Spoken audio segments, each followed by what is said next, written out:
So you want to break free from the payolas algorithm? Tired of Spotify showing you the same song every time you ask for something new? Or maybe you're just tired of having NPC music taste.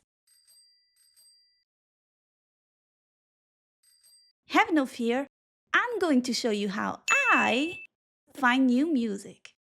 I'm gonna go over 7 different ways you can use to find new music.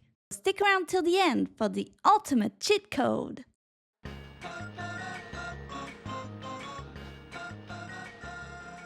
This is not what you think. Wikipedia sounds like homework, but hear me out. It's actually a good starting point. Every time I browse Wiki, I accidentally find so many artists I didn't know before.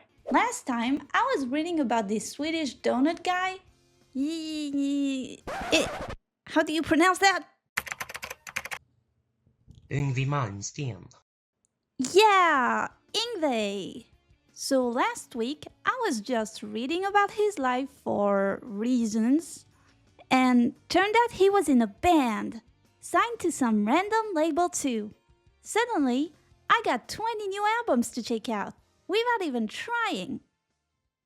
On the downside, Wikipedia is not really built for music discovery. It's pretty good if you want to research the history of a genre or a band, but if you want to be able to filter by year, label, or genre, there's better sites such as Discogs.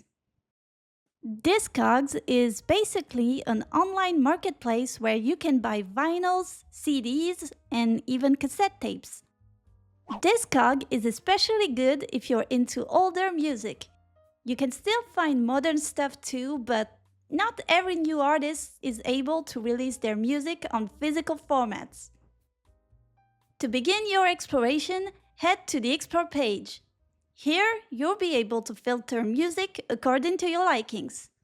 There's multiple presets available such as decade, genre, style for subgenre, and country.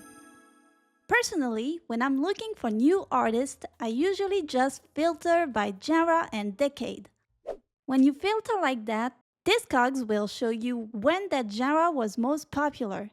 It doesn't mean the music was better back then, but it usually means the scene was more active. So you've got way more albums to explore. Another way to hunt for music is to find the page of an album you already love. You'll just have to take a peek at the recommendation section of the page. It's usually packed with similar albums. Also, just like on Wikipedia, don't sleep on labels. If you find one that released an album you love, don't hesitate to check out their page. There's a good chance they've put out more albums in a similar style. Tiny, weird labels are often treasure chests of cool and interesting music. You can also look up anyone who worked on the album. Some songwriters have worked on tons of projects with different artists, and the vibe usually carries over. So there's a good chance you'll find something you will appreciate. Once you've found something you like, you can listen to it on YouTube. Or you can also directly buy the vinyl. That's if you're feeling fancy. If you're more into modern music, Bandcamp is a good alternative to Discogs. To be perfectly honest, I rarely use Bandcamp. I don't listen to much music made after 1995, but when I do like some modern artists, I use Bandcamp as a way to support them. There's a lot of quality artists with a niche following there, like less than 1,000 daily streams kind of niche. Streaming music on Bandcamp is better because artists get a much bigger cut than they do on Spotify. Buying albums is also super easy. No endless clicking or jumping through hyperlinks to place an order. Bandcamp also has tons of quality articles to help you discover new music. And honestly, they can be more in-depth and curated than the ones you'll find on Discogs. Most of the time, when I end up on Bandcamp, it's because I discovered the artist through YouTube. Which brings us to our next section, YouTube. YouTube might be the most underrated music discovery tool out there. Though, I guess using it is just trading an algorithm for another one. There's an incredible amount of music uploaded to YouTube every single day, from indie artists to official releases to rare tracks and demos you won't find anywhere else. Once you've found some music through Discogs or Bandcamp, you can definitely train the YouTube algorithm to recommend you similar tracks.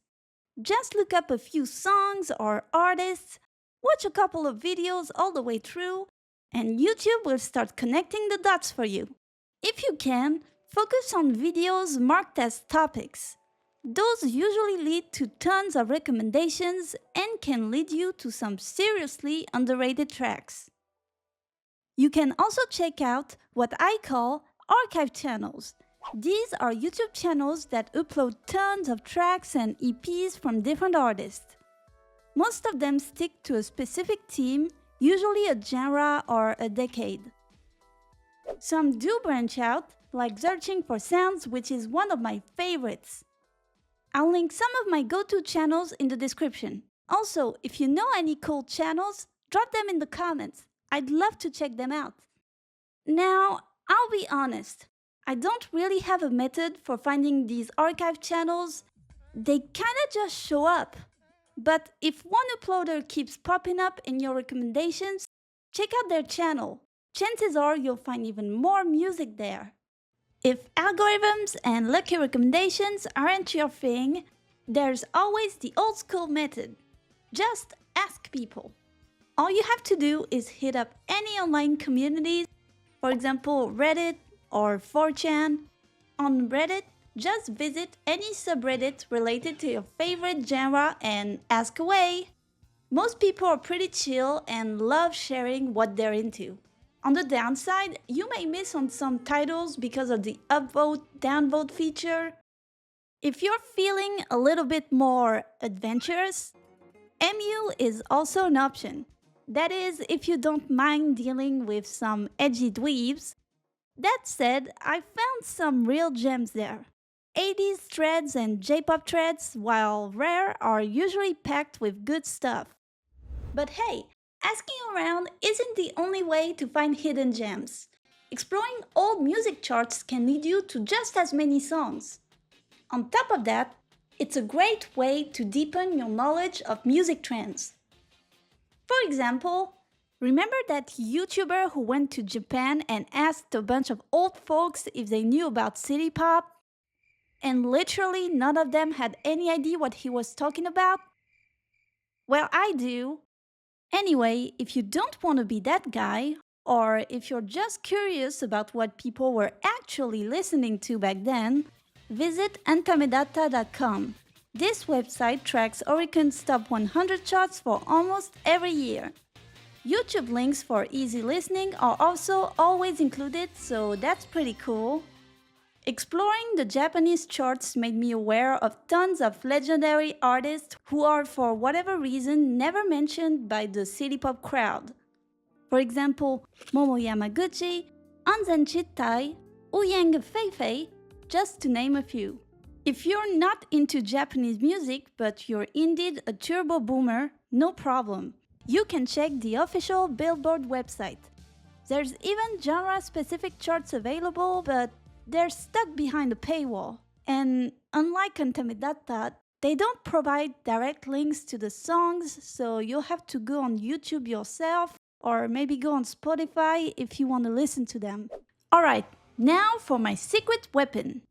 I nominate Soulseek as an honorable mention because I can go too deep into it without sounding like I'm promoting sailing the 7 seas, which YouTube definitely wouldn't approve of. So let's just say that Soulseek is a great tool for discovering new music. It's like having access to the CD collection of hundreds of people for free! And that would be it for this video. Now you're fully armed to find cool music without relying on streaming platforms. If you found something new thanks to this video, or if you have your own secret method for finding new music, drop a comment. I'm always down to discover even more stuff. Thanks for watching and happy digging!